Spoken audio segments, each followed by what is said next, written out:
Hello everyone, কেমন আছো সবাই? আশা করি সবাই খুব ভালো আছো এবং আমিও বেশ ভালো আছি। সকালবেলা ঘুম থেকে উঠে ফ্রেশ ট্রেশ হয়ে এদিকে আমি রান্নার এদিকে চলে গিয়েছি। আজকে যেহেতু গোপাল পুজো বাড়িতে, সেই জন্য আজকে পুজো হবে। সেই জন্য আমি সকালবেলা উঠে এই সমস্ত কিছু রান্নাবান্না করে লুচি ফুচি করে আমি ফ্রেশ ট্রেশ হয়ে নিয়েছি। এদিকে করব সয়াবিন আলু দিয়ে তরকারি, আর করব কলা ভাজা করেছি, আর আমাদের জন্য করেছি আলুর দম। আলুর দম বলতে ওই মানে কালো জিরে ফোড়ন দিয়ে করেছি, হালকা তেল দিয়ে। তো সবাইকে জানানোই হয়নি গুড মর্নিং সবাইকে। আমি স্নান টান করে এসে মানে চুল একটু মানে আঁচড়ে নিচ্ছি, কারণ সিঁদুর পরে আমি আবার পরবো শাড়ি। আর আজকে আমাদের বাড়িতে গোপাল পুজো। আই থিঙ্ক সবার বাড়িতে এই গোপাল পুজোটা হয় অগ্রহায়ণ মাসের শেষে সংক্রান্তিতে। আর সংক্রান্তি না মানে শেষে, আমি ঠিক জানি না। তারপরে এদিকে শাড়ি টাড়ি পরে আমি চলে যাব ঠাকুর ঘরে।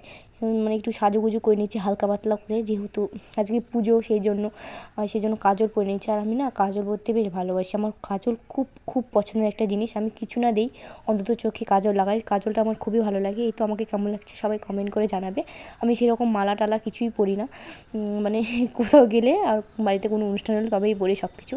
তারপরে এদিকে এসে আমি একটু ঠাকুরের জন্য মানে ভোগ দেওয়া হবে সেটা লুচি বেলে নিচ্ছি, কারণ আমার লুচি বেলতে বেশ ভালোই লাগে। ছোটো থেকে এটা করে এসেছি। আমার মা আমাকে বলতো যে তুই লুচি বেল, আমি লুচি ভাজি ফটাফট। আমি লুচি বেশ ভালোই গোল গোল হয়, কিন্তু রুটি বেলতে পারি না, লুচিটা বেলতে পারি। তো যাই হোক, আমি এখানে লুচি বেলছি আপন মনে। আর ঠাকুর ঘরে বসে, এখানে ঠাকুর ঘরে ইন্ডাকশানে ভাজা হবে, যেহেতু গ্যাসে আমরা মাছ মাংস সবই রান্না করি, সেই জন্য গ্যাসে কোনো কিছুই ভোগ টোগ হবে না। আর একটা আমাদের নিরামিষ গ্যাস ওভেন আছে, সেটা অবশ্য বড় মানে কড়াইগুলোতে হয় না, বিয়েবাড়িতে হয় সেগুলো।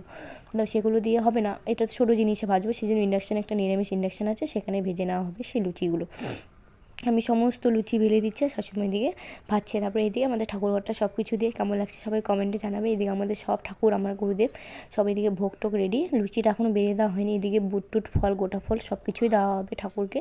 কেমন লাগছে সবাই কমেন্ট করে জানাবে। আমাদের যেহেতু গোপাল আছে, সেই জন্য আমরা মাটির গোপাল কিনি না। অনেকেই দেখে কিনি, মানে যাদের নেই তারা কেনে।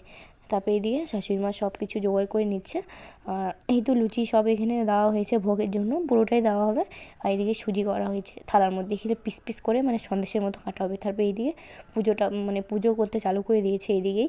তারপরে কার কার নিয়ম আছে বলো বলো দেখি। যেরকম কাঁঠালের পাতা, তারপরে ধানের যে গাছগুলো হয় সেগুলো দেওয়া হয়। তারপরে দুব্ব আংটি, কার কার মধ্যে এই নিয়মটা আছে সবাই কমেন্ট করে জানাবে। তারপরে এদিকে আমরা একটু সামান্যভাবে কীর্তন করে নিয়েছিলাম। আমি একটু এই কাসর না কি বলে, এটা বাজাতে খুব ভালো পারি, সেই জন্য এটাই বাজাচ্ছিলাম আর কি। আর আমাদের বাড়িতে রোজই কীর্তন হয় বাড়িতে, মানে ঠাকুর ঘরে, তো আমি সেটাই বাজাচ্ছিলাম। আর কার কার বাড়িতে গোপাল পুজো হয় সবাই কমেন্ট করে জানাবে। আর আমাকে কেউ তো নিমন্ত্রণও করলে না, কমেন্টও জানালে না কেউ। তারপরে এই তো এদিকে গীতা পড়ছিল একটুখানি, মানে গীতা গীতা মানে পড়া হয় রোজই। তো ভিডিওটা কেমন লাগলো সবাই কমেন্ট করে জানাবে। Tata, by.